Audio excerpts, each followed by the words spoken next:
fiscal, la misma que entró en vigencia el 29 de noviembre del año 2021, que fue una ley que el gobierno la promocionó en función de tratar de dinamizar nuevamente la economía luego de haber pasado una pandemia muy grave, no solamente para el país, sino para la humanidad entera. En la discusión de lo que fueron los argumentos de los asambleístas, causó preocupación la intervención suya, Sofía, por lo que se dijo, por lo que les mencionó al bloque de UNES, no les gustó, reaccionaron no tan bien dentro de la asamblea. ¿Por qué se incomodaron los de UNES frente a su exposición, Sofía? Bienvenida. Gracias, Rubén. Un saludo a la audiencia. Es necesario que sepan lo que está sucediendo en la Asamblea Nacional. También decir que el presidente de la Asamblea, que actúa conjuntamente con la bancada del correísmo, no da la palabra a los asambleístas de Pachacuti o a los asambleístas quienes no se han sumado a esta mayoría. Y eso ya se torna repetitivo en muchas sesiones. Por eso el día de ayer no solicité la palabra porque sabía que no me la iba a dar. Lo que solicité es un punto de información. Esta diferencia es el tiempo de la intervención. El pedido de información el pedido de palabra tiene aproximadamente 10 minutos y cuando se pide un punto de información solo 3. Dando gracias, pues me lo dio porque después se cortó el debate, ya no se dio más la palabra porque sabían lo que iba a suceder y esto hay que hablarlo al país con toda la transparencia que se requiere. Muchos ecuatorianos se suman a este pedido de que se derogue esta ley. Es más, de que esta nunca debía de haberse aprobado. Y nosotros, hace un año, como usted lo dice, en noviembre del año pasado, se solicitó desde la bancada que se niegue y se archive este proyecto de ley. Y se abstuvieron de esta votación, es decir, no se tuvo los 70 votos para esta solicitud, el gobierno obviamente porque ellos eran los proponentes, pero también el correísmo. Y aquí hay que decirlo claro, ¿cómo le dicen a sus mandantes que ellos fueron quienes aprobaron esta normativa y que hoy, queriendo hacerse los salvadores, hablan sobre esta derogatoria y solicitan esta derogatoria cuando saben que por más que se haya aprobado ayer, eso fue lo que dije yo en mi intervención, si aprueba ayer esto con más de 70 votos, el presidente lo va a vetar. Es más, ya lo dijo.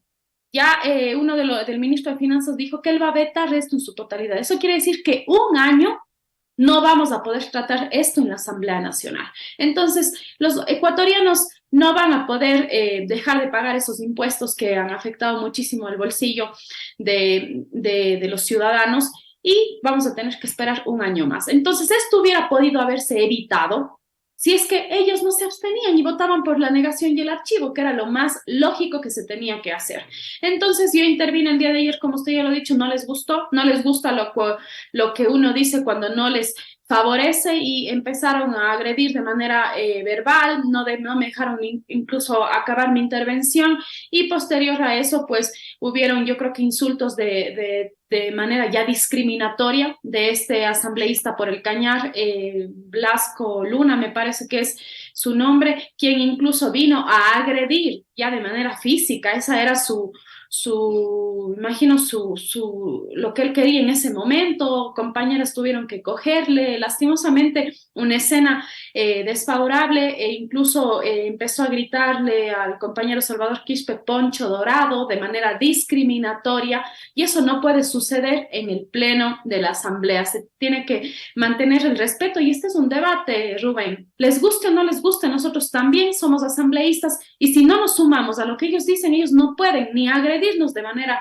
física, peor aún de manera verbal con temas discriminatorios. Si antes se abstuvieron en la votación, como usted bien lo acota, ¿qué cambió en este lapso de tiempo para ahora más bien votar a favor de que se dé de baja esta ley? Esa es la gran pregunta, pero usted también mencionó en su parte de su discurso y hablaba que es extraño para los ecuatorianos también la libertad de Jorge Glass. Creo que eso les incomodó mucho más todavía para que reaccione de esta manera este asambleísta que, como usted dice, quiso ir a agredirle a Salvador Quispe. Bueno, Rubén, yo no voy a criticar el procedimiento de un juez. Nosotros hemos sido muy respetuosos de las decisiones que toman en la justicia porque así debe de ser.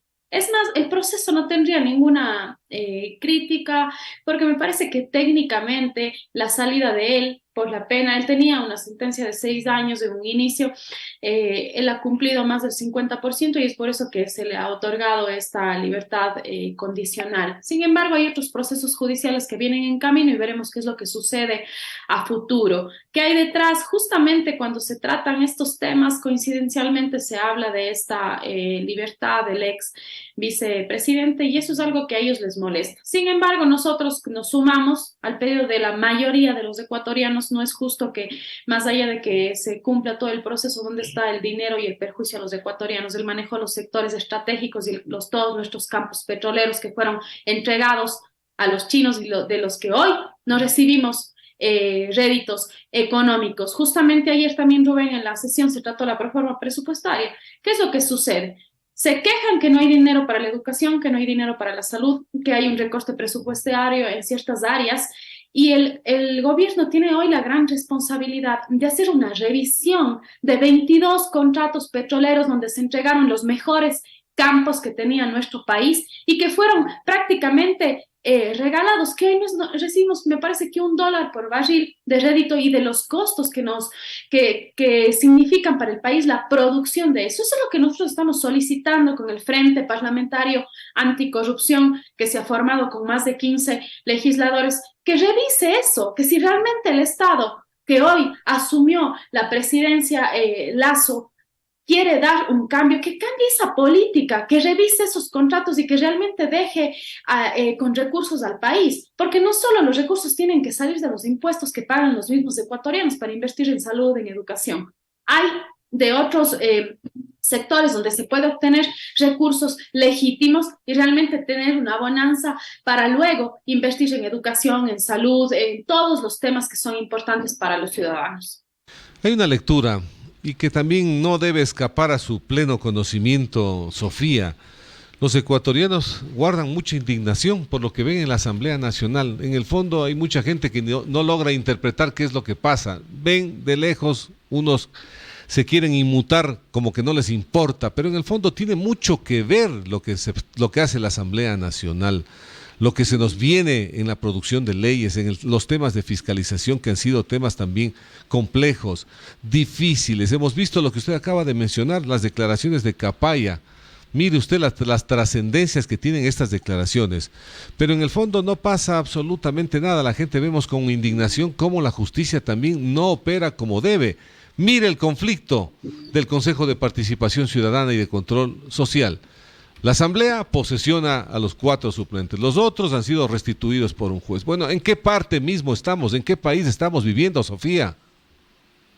Bueno, Rubén, creo que antes yo también como ciudadana veía y no entendía qué era lo que sucedía. Ahora estando ahí, me doy cuenta que los intereses son tan grandes de ciertos grupos que han manejado el país que hoy, que ven que eso se les va de las manos, quieren inventarse procesos, no actuar de acuerdo a la Constitución, pisotear la ley. ¿Qué pasa con el Consejo de Participación Ciudadana? Para que la gente entienda.